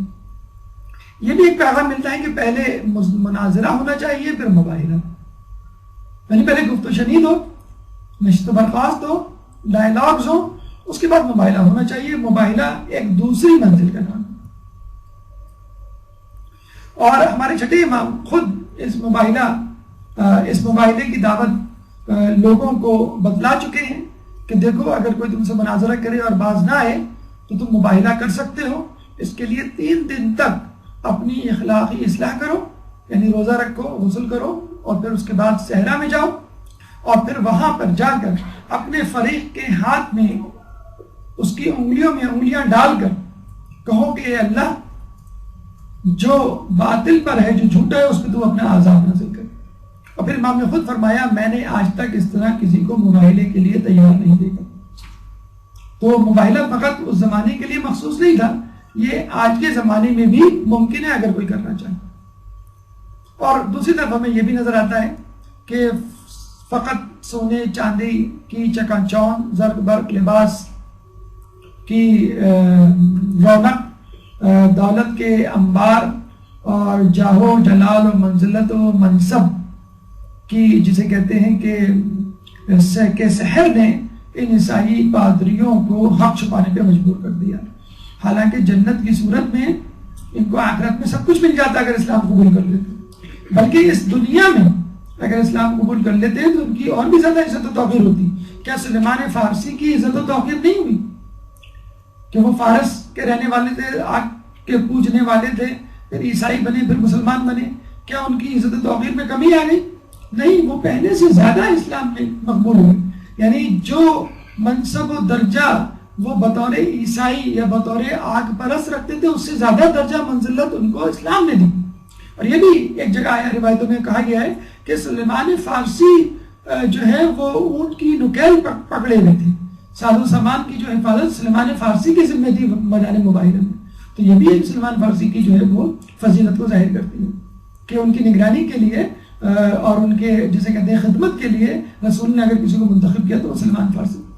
تو یہ ان کی خام خیالی تھی، وہ دنیا کی چکا چوند اور روشنی اور دنیا کی راحت اور لذت اور دولت میں اتنے زیادہ جسے کہتے ہیں کہ لت پت تھے کہ ان کو جو ہے وہ اسلام کا سورج نظر نہ آ سکا۔ دیکھیں، عیسائیوں نے جب مدینے میں مسجد نبوی میں ڈیرا جمایا تو لوگوں نے بہت برا منایا اور کہا کہ دیکھیں رسول یہ کس طرح کی عبادت کر رہے ہیں، مسلمانوں کی مسجد ہے، ہماری مسجد ہے، عبادت عیسائیوں کی ہو رہی ہے، اذان ہونی چاہیے، اس مسجد میں ناقوس بج رہا ہے۔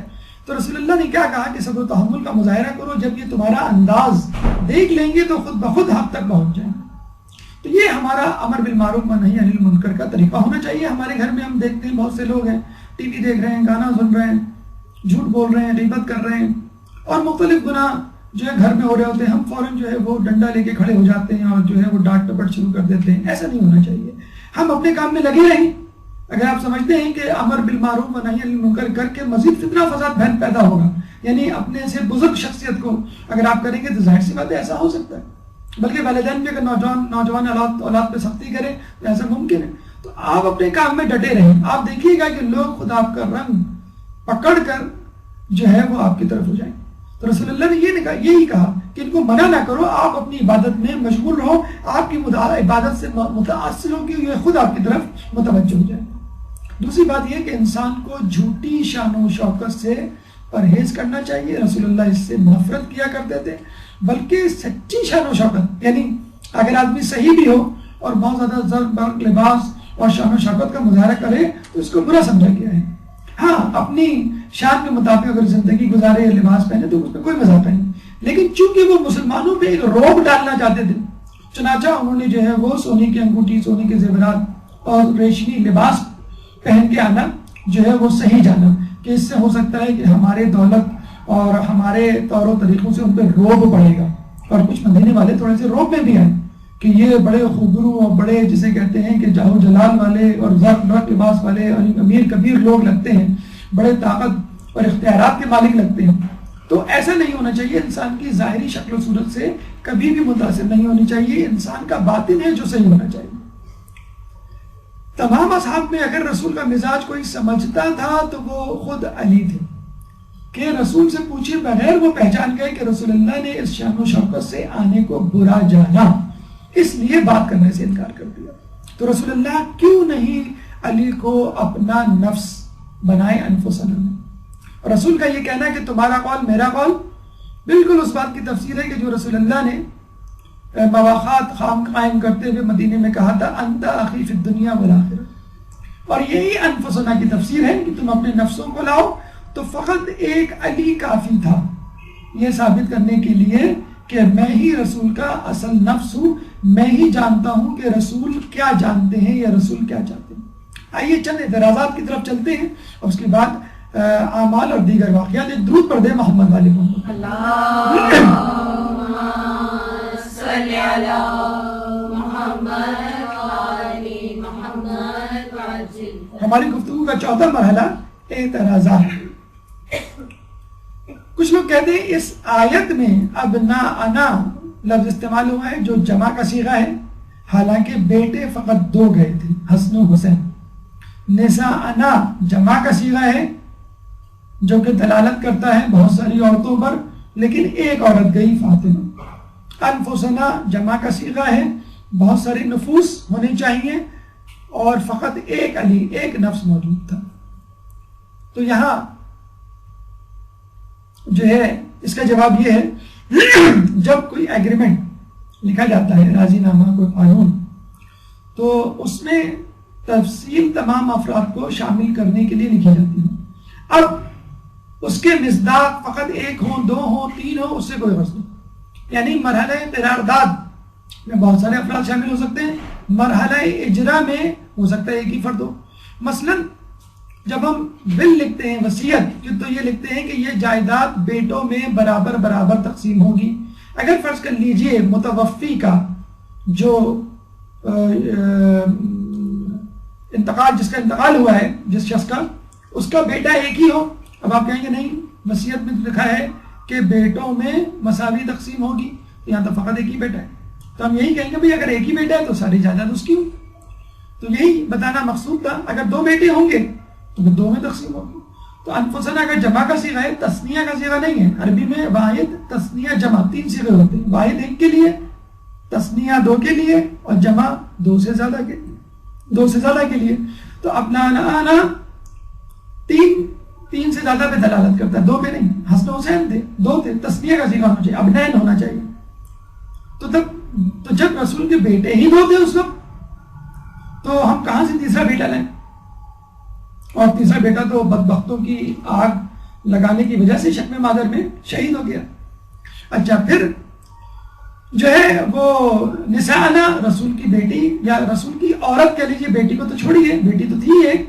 عورتوں میں بھی ایک ہی عورت اس قابل تھی کہ جو مباہلے میں جا کر اس آیت کا مصداق بن سکے کہ جب آیت میں اٹھا لعنت اللہ علی الکاذبین کہ جھوٹوں پہ اللہ کی لعنت ہو، تو کوئی ایسی عورت ہونی چاہیے جس نے کبھی کوئی جھوٹ نہ بولا۔ اسی طرح انفسنا، بہت سارے نفوس ہو سکتے ہیں، اللہ کے رسول یہ کہہ سکتے تھے کہ میرے بعد یہ ہوں گے یہ ہوں گے یہ ہوں گے اور علی بھی ہوں گے، 3 یا 4 افراد کو لے آتے، لیکن فقط علی کو لائے۔ یہ بتانا مقصود تھا کہ میرے بعد اگر کوئی ولی ہوگا میرا جانشین تو علی ہوگا، من کنت مولا فہذا علی مولا، جس کا میں مولا اس کا یہ علی مولا۔ تو جس طرح میراث میں ہوا کرتا ہے کہ مصداق بہت ہو سکتے ہیں، مفہوم میں بہت سارے افراد شامل ہو سکتے ہیں، مصداق میں ایک ہو سکتا ہے شامل۔ دوسرا جواب یہ ہے کہ خود قرآن میں کئی آیات ایسی ہیں جس میں جمع کا صیغہ استعمال ہوا ہے، لیکن مراد ایک شخص ہے، الذین قال لهم الناس ان الناس قد جمعوا لكم فاخشوهم۔ الناس لوگوں کو کہتے ہیں، جو لوگ مال جمع کر کے لوگوں کو ڈراتے ہیں۔ تو جو لوگ مال جمع کرتے ہیں تو کون لوگ؟ فقط ایک شخص کے بارے میں ملتا ہے، نعیم بن مسعود، جس نے ابو سفیان سے بہت سارا مال جمع کیا ہوا تھا کہ لوگوں مسلمانوں کو ڈرائے، لیکن اس کے لیے الناس کا لفظ استعمال ہوا ہے، لوگوں کا لفظ استعمال ہوا ہے۔ تو یہ ممکن ہے کہ لفظ جمع کا ہو اور مفہوم ایک ہو۔ ایک اور آیت سورہ آل عمران آیت نمبر 181، لقد سمع اللہ قول الذین قالوا ان اللہ فقیر ونحن اغنیاء، کہ اللہ تو فقیر ہے ہم امیر ہیں، تو نحنو کا لفظ استعمال ہوا، انا کا لفظ استعمال ہونا چاہیے، کیونکہ یہ جملہ حی بن اخطب نے کہا تھا، نعوذ باللہ، اللہ فقیر ہے میں امیر ہوں، تو اپنے اوپر تکبر کیا تھا اپنے مال و دولت پہ، تو یہاں انا اغنیا ہونا چاہیے تھا، نحنو اغنیا۔ تو بعض اوقات نحنو کا لفظ استعمال کرتے ہیں بہت سارے لوگوں ایک افراد کے لیے، لیکن جملہ لفظ بہت ساروں کا استعمال ہوتا ہے۔ ان ابراہیم کان امتا قانتا للہ، ابراہیم ایک امت تھے جو اللہ سے ڈرا کرتے تھے، عاجزی اختیار کرتے تھے۔ تو ابراہیم علیہ السلام کو ایک نہیں دو نہیں بلکہ پوری امت قرار دیا ہے۔ تو یہ ممکن ہے کہ لفظ جمع کا ہو اور اطلاق بہت سارے لوگوں پر ہو، اسی طرح انفسنا، ابناءنا اور جو ہے انفسنا کے الفاظ ہیں۔ دوسرا اعتراض کہ رسول اللہ کی اولاد بیٹی سے کیسے، یعنی رسول کے تو بیٹے نہیں تھے، ان کو کہہ دینا چاہیے تھا۔ ابھی آپ نے کہا کہ اگر بیٹے 2 ہوں تو 2 لے کر آئیں، 1 ہو تو 1 لے کر آئیں، اگر نہ ہو تو نہ لے کر آئیں، تو رسول اللہ کیوں لے کر آئیں؟ رسول اللہ کے بیٹے ہی نہیں تھے۔ تو ہم یہ کہیں گے رسول اللہ کے حسن و حسین ہی بیٹے تھے، وہی بیٹے تھے جن کو رسول کا بیٹا ہونا چاہیے۔ اب آپ یہ کہیں گے بھائی رسول کا کوئی بیٹا ہی نہیں تھا، تو پوتے رسول کے بیٹے کہلا سکتے ہیں، لیکن نواسے رسول کے بیٹے نہیں کہلا سکتے۔ نسل بیٹے سے چلتی ہے، بیٹی سے نہیں۔ ٹھیک ہے عام انسان کے اوپر ایسا ہی اطلاق ہوتا ہوگا، لیکن اللہ تعالیٰ کے خاص بندوں پر خاص اصول چلتے ہیں۔ جس طرح آگ جلاتی ہے لیکن ابراہیم کو نہیں جلاتی، چھری کاٹتی ہے لیکن اسماعیل کو نہیں کاٹتی، پانی ڈباتا ہے لیکن موسیٰ کو نہیں ڈبایا۔ تو مختلف اوقات میں مختلف جو ہے وہ استثناءات کے پہلو نکلتے ہیں۔ اس آیت میں دیکھیں مریم علیہ السلام کو، عیسیٰ علیہ السلام کو داؤد کا جو ہے وہ بیٹا قرار دیا ہے، ان کی ذریت سے قرار دیا ہے، حالانکہ عیسیٰ علیہ السلام کا تو باپ ہی نہیں تھا، عیسیٰ علیہ السلام کے بیٹے ہی باپ ہی نہیں تھے، وہ تو مریم کے حوالے سے۔ ہاں مریم علیہ السلام جو ہے وہ داؤد کی نسل سے تھی۔ تو جب عیسیٰ مریم کے وسیلے سے داؤد کی ذریت قرار پائے تو حسن حسین فاطمہ کے وسیلے سے رسول کے بیٹے کیوں نہیں قرار پا سکتے؟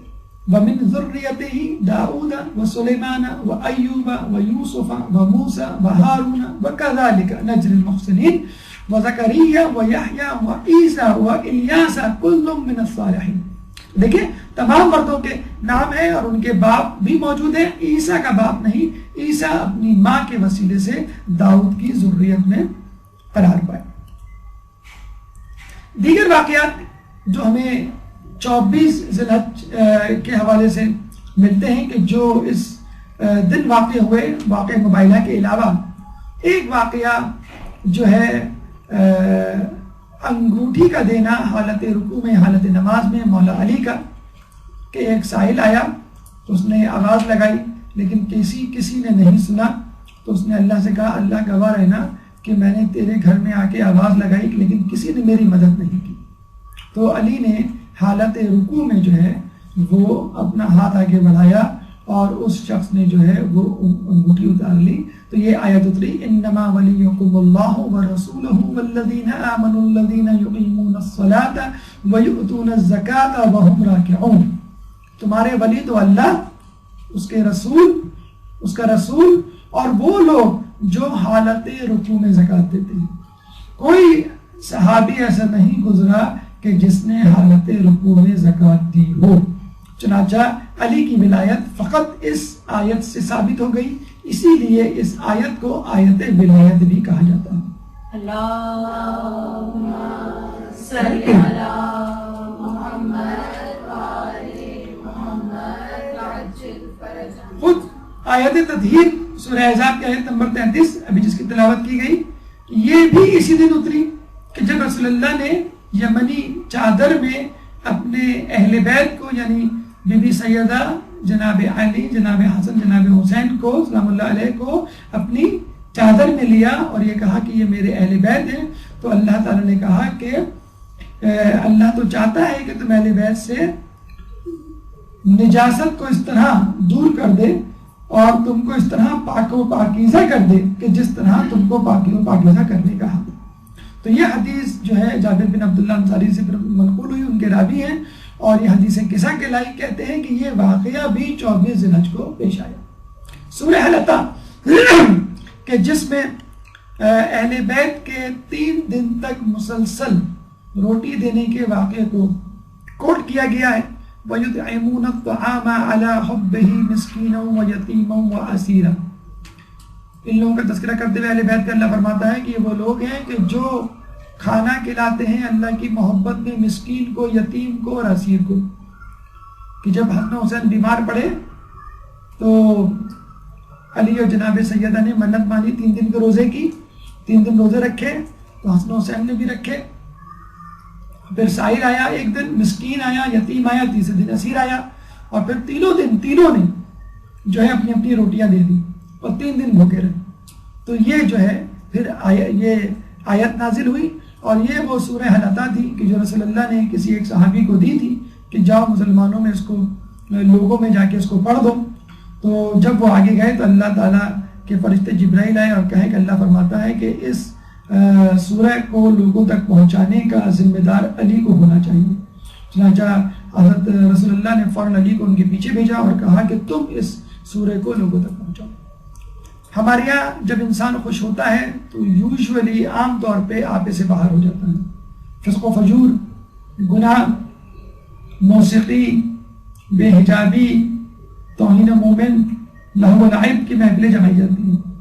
لیکن اسلام میں ایسا نہیں. اسلام میں جب خوشی کا موقع آتا ہے تو عبادت کو اضافی کر دیا جاتا ہے. 5 وقت کی نمازیں تو ہیں، اضافی نماز، روزہ بعض اوقات غدیر میں دیکھیں خوشی کا موقع ہے اور کہا جاتا ہے کہ عید پہ روزہ حرام ہے، لیکن وہ عید الفطر اور عید الاضحیٰ کی عیدیں ہیں. ان 2 عیدوں پر روزہ مستحب ہے، اور عید غدیر کا روزہ تو جو ہے وہ آپ کو اس شخص کے روزوں کے برابر ثواب دلواتا ہے جو قیامت تک زندہ رہے اور جو ہے وہ روزہ رکھے. بہرحال تو اس مباحلہ میں جو ابھی جمعے کو انشاءاللہ آئے گا، غسل کرنا ہے. غسل عموماً ہم کرتے ہیں، اگر نیت کر رہے ہیں مباحلے کے دن کی تو آپ کو اس کا ثواب مل جائے گا. روزہ رکھنا ہے. عموماً لوگ جو ہے رمضان کے روزوں کے علاوہ، جیسے ہم نے پہلے بھی تذکرہ کیا، لوگ نہیں رکھتے. عادت بنائیں اپنے لیے کم از کم 3 روزے مہینے میں رکھیں. سلیمان فارسی کی مانند کہ انشاءاللہ اللہ تعالیٰ آپ کو ایک کے بدلے 10 روزوں کا ثواب دے گا. مہینے میں 3 روزے کا مطلب ہے 30 دن کے روزے، اور سال میں 12 مہینے کے روزے، یعنی عمر بھر کے روزے. تو یہ جو قسم کے مخصوص ایام آتے ہیں، 18 ذی الحج، 24 ذی الحج، دھول عرض اور دیگر، اس میں ضرور رکھیں شہادت ولادت، ورنہ پہلی جمعرات، آخری جمعرات اور 10 کے بعد پہلا بدھ. تو ان دنوں میں بھی رکھ سکتے ہیں، 13، 14، 15 کو بھی رکھ سکتے ہیں. یا اگر چھٹی ہو جس دن، اتوار کا دن ہے یا کوئی بھی ایسا دن کہ جس میں آپ کو سہولت ہو، کہیں آنا جانا نہ ہو، کم کام ہو، تو اس میں ضرور کوشش کریں کہ روزہ رکھیں. بہرحال ان دنوں میں جو مستحب روزوں کی تاکید ہے اس میں ضرور روزہ رکھیں. صدقہ دیں، ویسے بھی ثواب ہے صدقہ دینے کا، لیکن ان دنوں میں صدقہ دینے کا ایک اضافی ثواب ہے.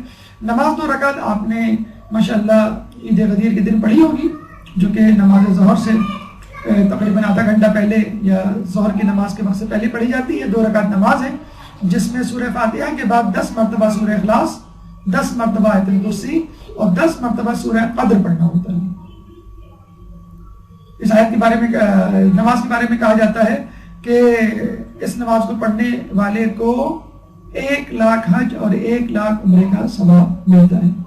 تو تھوڑی سی دقت ہے، کوشش کریں اس نماز کو. عید غدیر میں تو پڑھی آپ نے، لیکن عید مباہلہ میں بھی پڑھی. اس کے علاوہ ایک دعا ہے، دعا مباہلہ، جو کہ رمضان کے آخری ایام میں بھی پڑھی جاتی ہے راتوں میں. اللہم انی اسألک من بہائک ببہاؤ، اور آخری جملہ ہے وارحمنی برحمتک یا ارحم الراحمین. اور اگر آپ چاہیں انٹرنیٹ پہ تو duas.org یہ جو ایڈریس لکھا ہوا ہے اس پہ کلک کریں گے آپ تو یہ دعا آپ کو مل جائے گی. اس کے علاوہ زیارت جامعہ کبیرہ پڑھنے کا بھی بہت ثواب ہے اس دن، اور زیارت جامعہ صغیرہ بھی اس دن کے مستحب اعمال میں شامل ہے. اب تمام لوگوں کو عید مباہلہ مبارک ہو. عید مباہلہ اس موضوع سے متعلق اگر آپ کے ذہن میں کوئی سوال ہے تو آپ کر سکتے ہیں. قبل سوالات مقبول سلامت. برحمتك يا أرحم الراحمين وصلى الله على محمد وآله الطاهرين.